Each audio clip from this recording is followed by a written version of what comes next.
Tonight, tragedy in the Hudson River.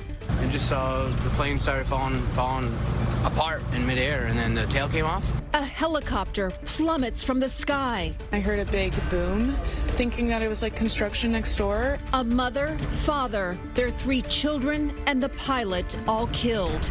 Shoes, passports, and pieces of the chopper left floating in the water. There was a family on there. My heart goes out to them. Tonight, as the wreckage is slowly removed, questions remain about what went wrong.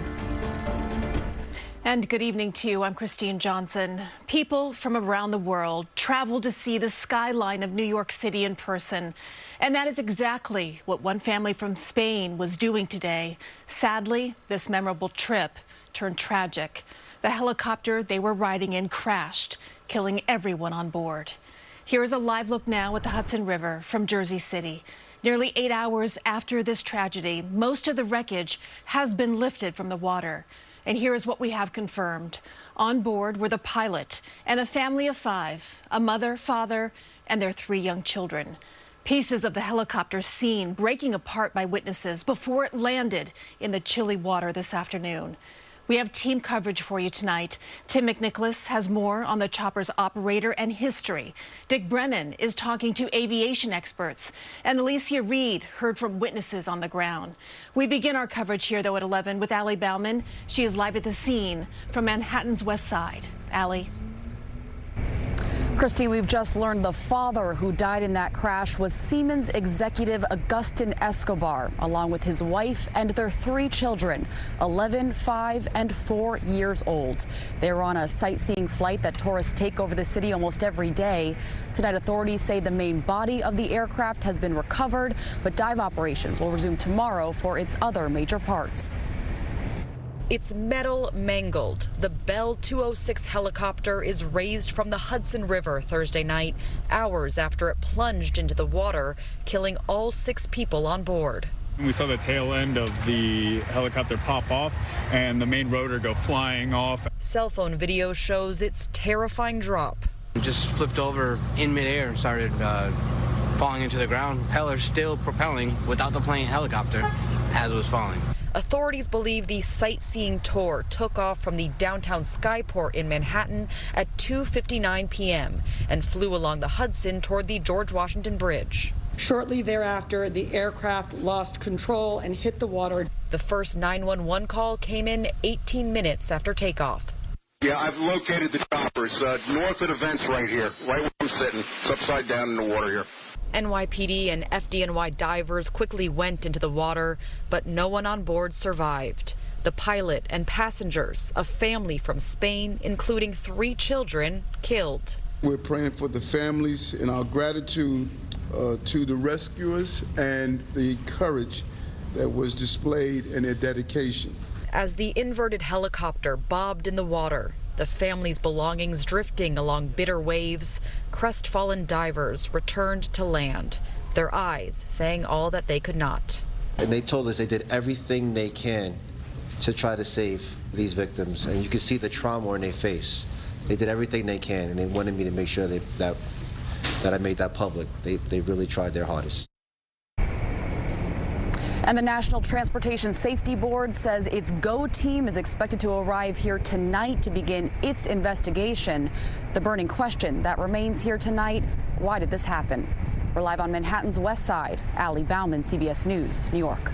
Allie, thank you. Witnesses watched in disbelief as this tragedy unfolded. And Alecia Reid continues our team coverage from the other side of the river in Jersey City now. Alecia? Christine, over and over, witnesses expressed shock and horror at what they saw and heard today. Many mentioned that the chopper, there was a loud bang before it went down in the Hudson right behind me. It was all hands on deck in New York and New Jersey. Divers going in to complete the search as witnesses detail what they saw and heard. And I saw like black particles flying. The helicopter was a little bit like nose down, slightly, and I saw the propeller separating from the helicopter. It kept spinning in the air alone. Nothing was attached to it. Horror set in once neighbors realized the sounds they were hearing was a helicopter carrying tourists that had crashed into the Hudson River. We saw the ambulance. Everybody was running around crying. Like, oh my God, what's going on here?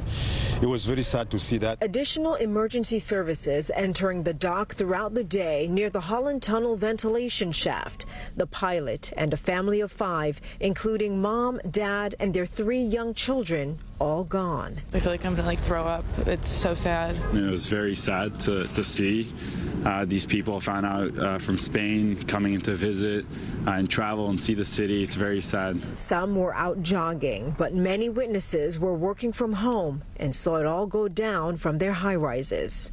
You know, I even see bodies, people taking bodies out. It's just super upsetting. You don't hear about things happening in the Hudson water, like a helicopter this close to the city, or especially where you live. So it's definitely kind of scary to think about. Neighbors here are on edge tonight. This deadly crash happening way too close to home. Live in Jersey City, Alecia Reid, CBS News, New York. It really was shocking, Alecia. Thank you. And of course, this tragedy has so many people asking here what went terribly wrong. And the investigation is now only just beginning. Dick Brennan is here now with more on that part of the story. Dick. Yeah, Christine, it was a massive failure and it happened so quickly. And now the NTSB will have to figure out why it happened, but it's possible they could quickly get some solid clues.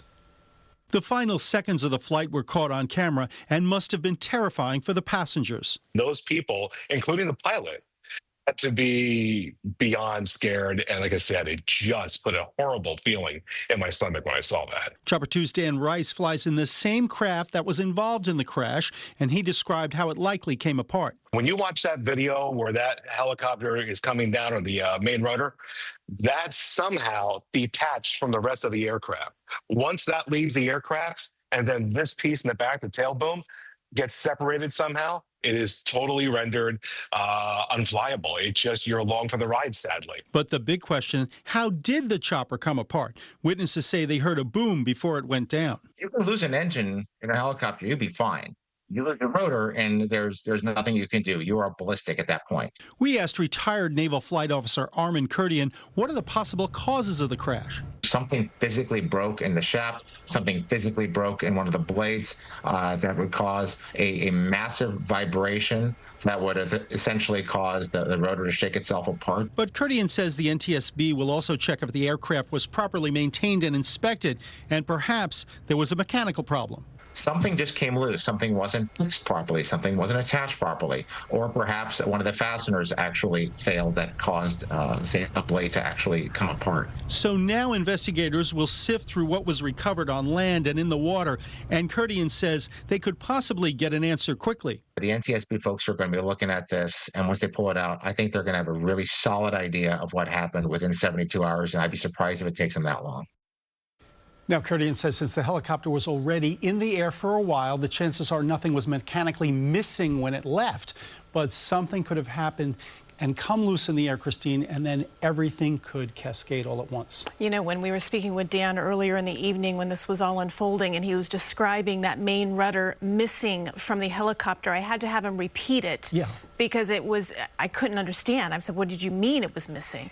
In these crashes, frequently in helicopters, the rotor is there and they try to auto-rotate, essentially float down to the ground.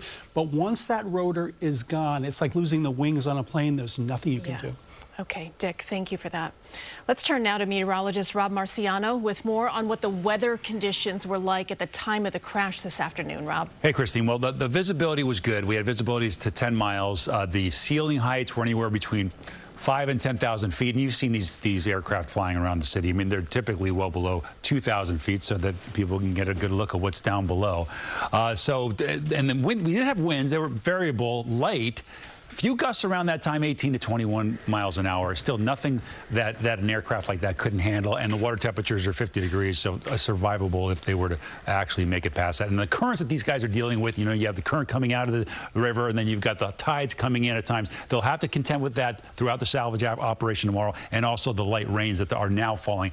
The rain wasn't falling until after the crash, and the rains will continue, it looks like, on and off through tomorrow as well. More on that in just a little bit. Okay, Rob, thank you. Investigative reporter Tim McNicholas has been looking into both the helicopter's operator and its owner, and he joins us now with more on what he has learned. And Tim, I know that you spoke with the company that operated that flight. What they have to say? That's right, Christine. I had a very brief phone call this evening with the CEO. He said he's been in business for 28 years, and he says nothing like this has ever happened with his company.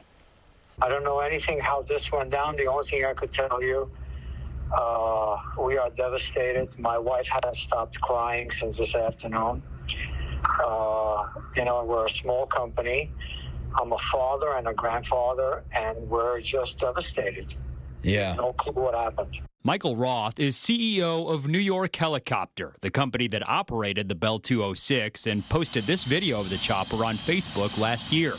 Roth says his company leases the helicopter from a Louisiana-based company called Meridian Helicopters, which has described itself online as a helicopter brokerage that sells, leases, and refurbishes choppers. The NTSB is investigating the incident and has not said what caused it. When asked, Roth declined to discuss how often the helicopter was inspected or how recently. We follow all the rules and more. NTSB records show the only other accident involving New York Helicopter was a hard landing in 2015 in New Jersey on a different chopper the company also leased from Meridian. Only the pilot was on board and no one was hurt, but the tail of the aircraft was damaged by the accident, which the NTSB blamed on a faulty part. But Meridian said at the time that the prior owner who just sold them that chopper said the part was safe. And investigators said the part was at some point repainted by unknown personnel, which masked the warning signs. Helicopters are safe. We have witnessed that throughout the years, and it's part of the New York experience. This is a very unfortunate situation, but we have to always ensure we have the proper safety precautions, and that's what's done. At least 38 people have died in helicopter accidents in New York City since 1977. That's according to the Associated Press. And Christine, we have reached out to Meridian as well, and we're still waiting to hear back. Okay, let us know when you hear. Thank you, Tim. You know, the last crash in the Hudson River happened nearly 6 years ago. The pilot was the only one on board and survived that crash, which happened near the Lincoln Tunnel in May of 2019. The pilot said that he was trying to land and then he felt something wrong. Then in March of 2018, 5 people were killed when their charter helicopter went down in the East River. Now, the pilot survived. This one here was an open-door flight, and that crash did lead to legislation and an eventual ban on open-door helicopter flights here in the city. In October of 2011, a woman died when another helicopter crashed into the East River. Rescuers arrived to find 2 men, as you can see there, clinging to the overturned chopper. The pilot and 3 of passengers survived in this crash. And then in August of 2009, a sightseeing helicopter carrying Italian tourists collided with a private plane over the Hudson River. 9 people were killed in that crash. We will continue to follow every angle of today's deadly helicopter crash. Look for live coverage on CBS News New York tomorrow morning. That begins at 4:30 a.m.